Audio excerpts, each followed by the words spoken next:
Os filhos de Jacó não beberam vinho durante 22 anos, pois eles levavam uma vida de nazireu. Fique até o final para entender por que eles se tornaram nazireus. Você verá também que Benjamim reconhece seu irmão José através de um instrumento mágico chamado astrolábio. Deixe seu gostei se curtiu o vídeo. Inscreva-se e aperte no sino para receber notificação de novos episódios. Eu me chamo Hudson. Deixem aí nos comentários de onde vocês estão assistindo as Lendas dos Judeus, José e Benjamim.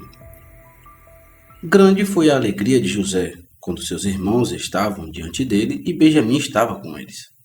Em seu irmão mais novo, ele viu a verdadeira contraparte de seu pai. Ele ordenou a seu filho Manassés, administrador de sua casa, que trouxesse os homens ao palácio e preparasse uma refeição para eles.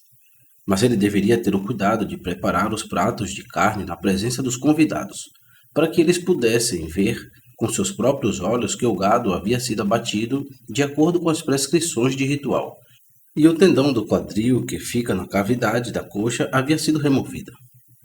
O jantar para o qual José convidou seus irmãos foi uma refeição de sábado, pois ele observou o 7º dia antes mesmo da revelação da Torá. Os filhos de Jacó recusaram o convite do mordomo, e começou uma briga. Enquanto ele tentava forçá-los a entrar no salão de banquetes, eles tentaram expulsá-lo, pois temiam que fosse apenas um estratagema para se apossar deles e de seus traseiros, por causa do dinheiro que haviam encontrado em seus sacos em seu retorno da primeira viagem ao Egito. Na sua modéstia, eles colocaram a perda dos seus animais no mesmo nível que a perda da sua liberdade pessoal. Para o homem comum, a propriedade é tão preciosa quanto a própria vida. Parados à porta da casa de José, eles falaram com o mordomo e disseram: "Estamos em situação muito precária. Em nosso país, apoiamos outros e agora dependemos de ti para nos apoiar." Depois dessas palavras introdutórias, ofereceram-lhe o dinheiro que encontraram nos sacos. O mordomo os tranquilizou a respeito do dinheiro, dizendo: "Seja como for, seja por causa de seus próprios méritos ou por causa dos méritos de seus pais, Elohim fez com que vocês encontrassem um tesouro pelo dinheiro que pagaram, porque o milho caiu na minha mão." Então ele trouxe Simeão até eles. O irmão deles parecia uma garrafa de couro de tão gordo e rotundo que ficou durante sua estada no Egito. Ele contou a seus irmãos que tipo de tratamento lhe fora dispensado. No exato momento em que deixaram a cidade, ele foi libertado da prisão, e depois disso foi recebido com esplendor na casa do governante do Egito. Quando José apareceu, Judá tomou Benjamim pela mão e apresentou-o ao vice-rei, e todos se curvaram diante dele por terra. José perguntou-lhes sobre o bem-estar de seu pai e de seu avô, e eles responderam: "Teu servo, nosso pai, está bem. Ele ainda está vivo." E José sabia pelas palavras deles que seu avô Isaque não existia mais. Ele havia morrido no momento em que José foi libertado da prisão, e a alegria do Criador na libertação de José foi ofuscada por sua tristeza por Isaque. Então Judá entregou a carta de seu pai a José, que ficou tão comovido ao ver a conhecida caligrafia que teve que retirar-se para seu quarto e chorar. Quando voltou, chamou Benjamim para se aproximar dele, colocou a mão sobre a cabeça de seu irmão mais novo e o abençoou com as palavras: "O Todo-Poderoso tenha misericórdia de ti, meu filho." Mencionou os filhos que o Criador graciosamente deu a teu servo. E como Benjamim não estava entre os filhos assim mencionados, pois nasceu mais tarde, José o compensou agora, abençoando-o com a graça do Criador. A mesa foi posta em 3 divisões: para José, para seus irmãos e para os egípcios. Os filhos de Jacó não se aventuraram a comer os pratos que lhes foram postos. Temiam que não tivessem sido preparados de acordo com a prescrição de rituais. Os egípcios, mais uma vez, não podiam sentar-se à mesa com os filhos de Jacó, porque estes últimos comiam a carne dos animais aos quais os primeiros prestavam culto divino. Quando tudo estava pronto e os convidados deveriam se sentar, José ergueu sua taça e, fingindo inalar seu conhecimento, disse: "Judá é rei, portanto, deixe-o sentar-se à cabeceira da mesa. E deixe Ruben, o primogênito, ocupar o 2º lugar." E assim atribuiu lugares a todos os seus irmãos correspondentes à sua dignidade e à sua idade. Além disso, ele sentou juntos os irmãos que eram filhos da mesma mãe. E quando chegou a Benjamim, disse: "Sei que o mais novo entre vocês não tem irmão, nascido de sua própria mãe, ao lado de quem ele possa sentar-se. E também não tenho nenhum, portanto ele pode ocupar o seu lugar ao meu lado." Os irmãos maravilharam-se uns com os outros com tudo isso.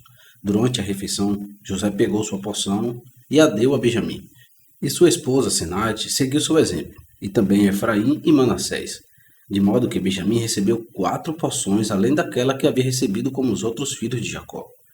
Vinho foi servido na refeição, e foi a primeira vez em 22 anos que José e seus irmãos o provaram, pois haviam levado a vida de nazireus, seus irmãos porque se arrependeram do mal que haviam feito a José, e José porque ele sofreu com o destino de seu pai. José conversou com seu irmão Benjamim. Ele perguntou-lhe se ele tinha um irmão nascido de sua própria mãe. E Benjamim respondeu: Eu tinha um, mas não sei o que aconteceu com ele. José continuou suas perguntas. Tens mulher? Benjamim: Sim, tenho uma esposa e 10 filhos. José: E quais são os nomes deles? Benjamim: Bela e Becher, e Ashbel, Gerá, Naamã, Eri, e Roche, Mupim, e Rupim e Arde.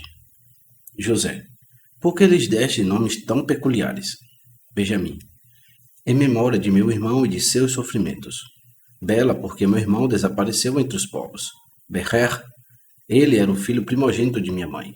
Ashbel: Ele foi tirado de meu pai. Gerá: Ele mora como um estranho em uma terra estranha. Naamã: Ele era extremamente adorável. Eri: Ele era meu único irmão por parte de meu pai e minha mãe juntos. Roche: Ele estava à frente de seus irmãos. Mupim: Ele era lindo em todos os aspectos. Rupim: Ele foi caluniado. E Arde: Porque ele era lindo como uma rosa. José ordenou que seu astrolábio mágico fosse trazido até ele, por meio do qual ele sabia todas as coisas que aconteciam, e disse a Benjamim: Ouvi dizer que os hebreus estão familiarizados com toda a sabedoria, mas você sabe alguma coisa sobre isso? Benjamim respondeu: Teu servo também é hábil em toda a sabedoria que meu pai me ensinou. Ele então olhou para o astrolábio e, para o seu grande espanto, descobriu com a ajuda dele que aquele que estava sentado no trono diante dele era seu irmão José. Percebendo o espanto de Benjamim, José perguntou-lhe: O que você viu? Por que está tão surpreso? Benjamim disse: Posso ver por isso que José, meu irmão, está sentado aqui diante de mim no trono. E José disse: Eu sou José, teu irmão, irmão deles. Se eles arriscarem suas vidas e lutarem por ti, então saberei que eles se arrependeram do que fizeram comigo, e me darei a conhecer a eles. Mas se eles te abandonarem, eu te guardarei, e você deverá permanecer comigo.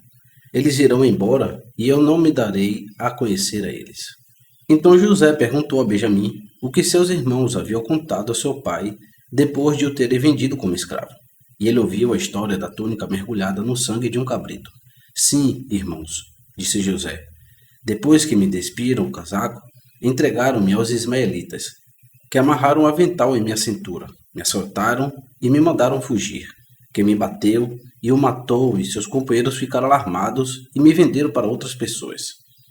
Dispensados por José com palavras gentis, seus irmãos iniciaram a viagem de volta para casa, assim que amanheceu, pois é uma boa regra deixar uma cidade depois do nascer do sol e entrar em uma cidade antes do pôr do sol. Tinha uma razão específica para não permitir que seus irmãos saíssem da cidade durante a noite. Ele temia um encontro entre eles e seus servos, e que seus homens levassem a pior, pois os filhos de Jacó eram como feras, que têm vantagem à noite.